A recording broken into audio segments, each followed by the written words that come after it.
Hey guys, Alethea here with a very important announcement for all of you folks who are sitting out there lamenting the loss of your Garmin connectivity this week.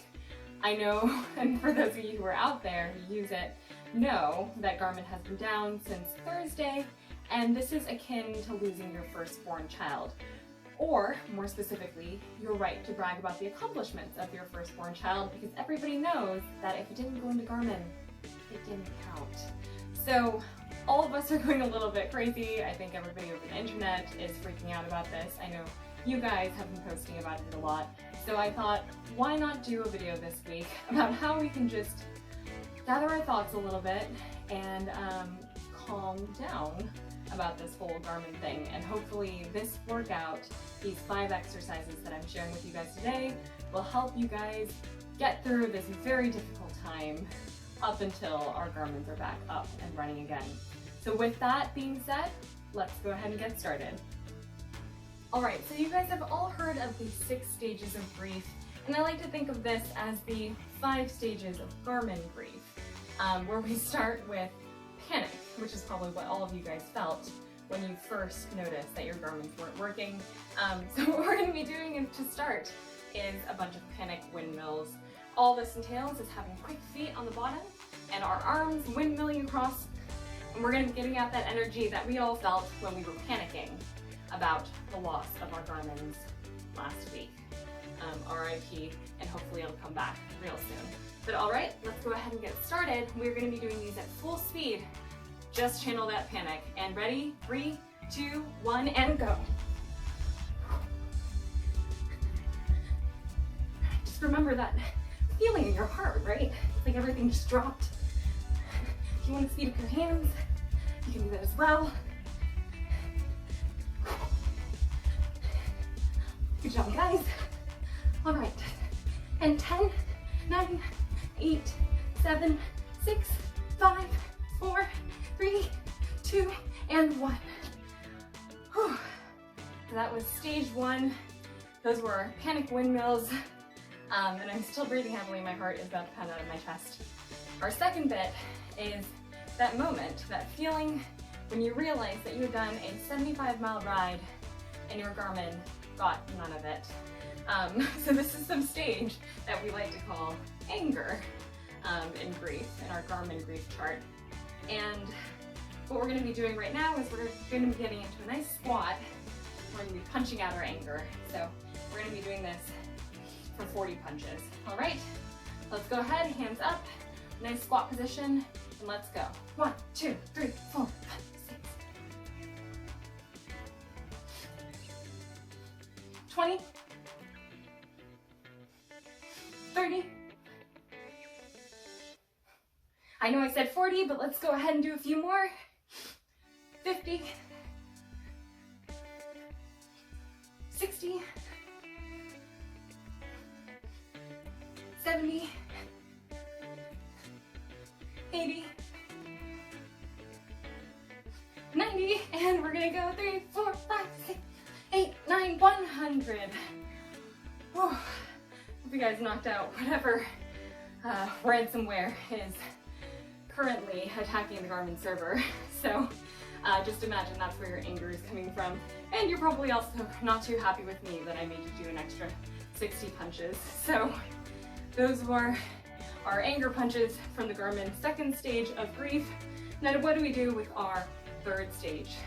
We obviously need to figure out a way to move on from this, right? So what we're going to be doing for a moment right here is we're actually going to be pretending that we're running.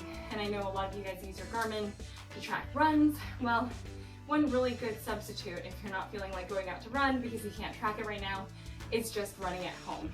And it sounds a little bit silly, but it is actually a great workout and a great way to get your cardio up quickly for a short amount of time, you know, between your sort of your office job or you're sitting at your desk all day, whatever you're doing.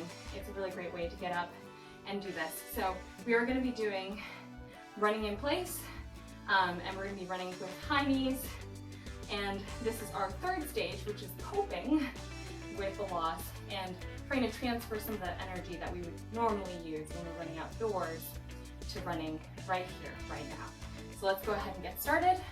and 3, 2, and 1. So we're gonna run with our hands like this. It's like Terminator style.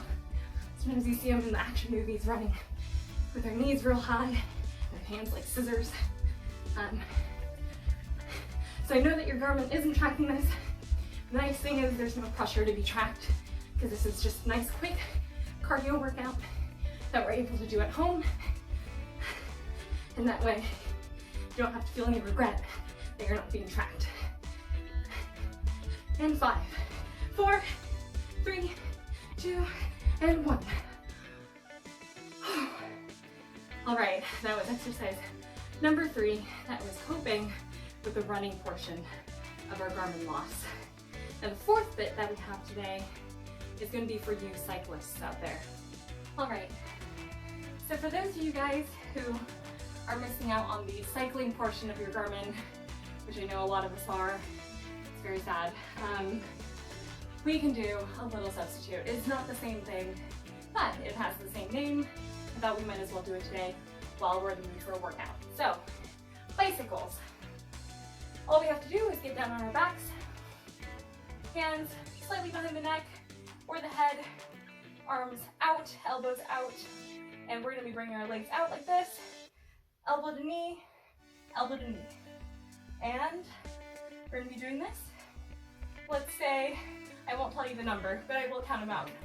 So here we go, and let's go.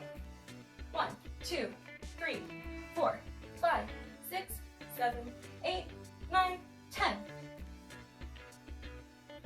15, 20,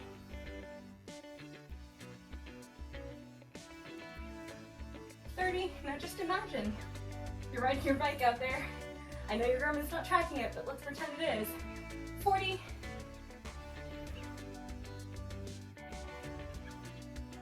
50, 20 more. 10, 10, 9, 8, 7, 6, 5, 4, 3, 2, 1. Woo! All right, that was coping stage number 4. Pretending that we're out there riding, doing our cycling. Those were bicycles. And now we're gonna move on to stage number 5.